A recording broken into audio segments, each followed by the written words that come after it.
Assalamualaikum warahmatullahi wabarakatuh. Halo semuanya, perkenalkan saya Anissa Marsyah dengan NIM 1123058, mahasiswa program studi Hukum Keluarga Islam UIN Syekh M. Jamil Jambe Bukit Tinggi. Dalam video kali ini saya akan membahas mengenai strategi mengajak Gen Z untuk mempelajari Islam dalam rangka memenuhi tugas hukum asyara peradilan agama. Generasi Z atau Gen Z adalah generasi yang lahir dan tumbuh di era digital. Mereka sangat dekat dengan teknologi, media sosial, serta informasi yang cepat dan instan. Karena itu, cara mengajak Gen Z mempelajari Islam tidak hanya bisa menggunakan metode lama yang monoton dan satu arah saja. Dibutuhkan pendekatan yang kreatif, komunikatif, dan relevan dengan kehidupan sehari-hari mereka. Islam pada hakikatnya adalah agama yang mudah, indah, dan sesuai untuk semua zaman. Tantangannya bukan pada ajaran Islamnya, tetapi pada cara menyampaikan nilai-nilai Islam kepada generasi muda agar mereka merasa dekat, nyaman, dan tertarik untuk mempelajarinya. Mengapa Gen Z perlu didekati dengan strategi khusus? Karena Gen Z memiliki beberapa karakteristik. Yang pertama yaitu Gen Z adalah aktif di media sosial, Gen Z lebih suka visual dan video singkat, Gen Z juga menyukai kebiasaan berpendapat, dan Gen Z juga cepat bosan terhadap pembelajaran yang terlalu formal. Dan yang terakhir, Gen Z juga lebih tertarik pada hal yang realistik dan relevan dengan kehidupan nyata. Jika dakwah atau pembelajaran Islam disampaikan dengan cara yang kaku dan berisi larangan, banyak dari mereka akan merasa jauh dari agama. Oleh karena itu, diperlukan strategi yang lebih humanis dan menarik. Strategi dalam mengajak Gen Z untuk mempelajari Islam ada beberapa, yaitu yang pertama, menggunakan media sosial sebagai sarana dakwah. Saat ini media sosial seperti TikTok, Instagram, YouTube, dan podcast menjadi tempat utama Gen Z dalam mencari informasi. Maka dakwah Islam juga harus hadir di sana. Contohnya, video singkat tentang akhlak Islami, yang kedua, konten motivasi Islam, yang ketiga, penjelasan hukum Islam dengan bahasa sederhana, yang keempat, podcast tentang masalah remaja dan solusi menurut Islam.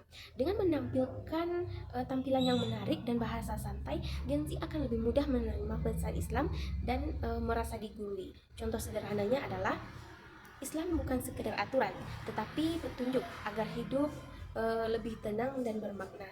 Yang kedua, menyampaikan Islam dengan bahasa yang ringan dan relatable. Banyak anak muda merasa kajian agama terlalu berat karena menggunakan istilah yang sulit dipahami.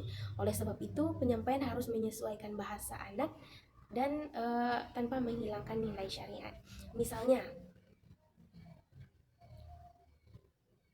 membahas insecure dalam perspektif Islam, membahas overthinking dan ketenangan hati melalui zikir, dan membahas pergaulan sehat menurut Islam.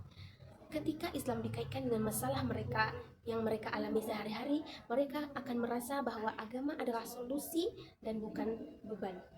Yang ketiga, memberikan contoh bukan hanya nasihat. Gen Z lebih mudah percaya kepada tindakan nyata daripada sekedar hanya kata-kata. Oleh karena itu, keteladanan sangat penting. Misalnya, Gen Z, guru atau orang tua menunjukkan akhlak baik. Kakak pembina aktif dalam membantu sesama. Contoh selanjutnya, pendakwah bersikap ramah dan tidak mudah menghakimi. Yang selanjutnya adalah, akhlak yang baik adalah dakwah yang paling efektif. Rasulullah SAW juga menyebarkan Islam melalui kejujuran, kesabaran, dan kasih sayang. Yang selanjutnya yaitu membuat kegiatan Islami yang kreatif dan menenangkan atau yang menyenangkan. Belajar Islam tidak harus selalu di masjid. Metode ceramah panjang, kegiatan bisa dibuat lebih menarik seperti kajian sambil ngopi, lomba video Islami, camping religi, diskusi santai tentang cinta dalam Islam, dan konten kreatif Islami, dan komunitas hijrah anak muda, dan masih banyak yang lainnya. Dengan suasana yang nyaman dan tidak kaku, Gen Z akan merasa bahwa belajar Islam itu menyenangkan dan menghindari sikap menghakimi. Salah satu alasan anak muda menjauh dari agama adalah karena takut dihakimi ketika berbuat salah. Padahal Islam mengajarkan kasih sayang dan proses hijrah yang bertahap. Pendekatan yang lembut lebih efektif daripada celaan. Misalnya,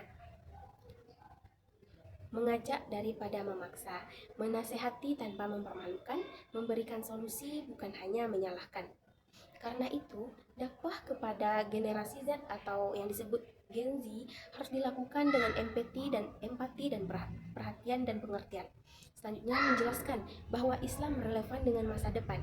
Generasi Z atau Gen Z menganggap agama hanya berkaitan dengan ibadah, padahal Islam mengatur seluruh aspek kehidupan, seperti mengatur pendidikan, mengatur karir, mengatur bisnis, mengatur etika bermedia sosial, mengatur keadilan hukum, dan mengatur kehidupan kekeluargaan. Islam juga menganjurkan atau mengajarkan pentingnya ilmu pengetahuan, kerja keras, dan tanggung jawab sosial. Dengan begitu, Gen Z memahami bahwa Islam bukan menghambat kemajuan, tetapi pedoman menuju kehidupan yang lebih baik. Selanjutnya, memanfaatkan figur inspiratif anak muda Muslim. Generasi Z atau Gen Z cenderung menyukai figur publik atau influencer.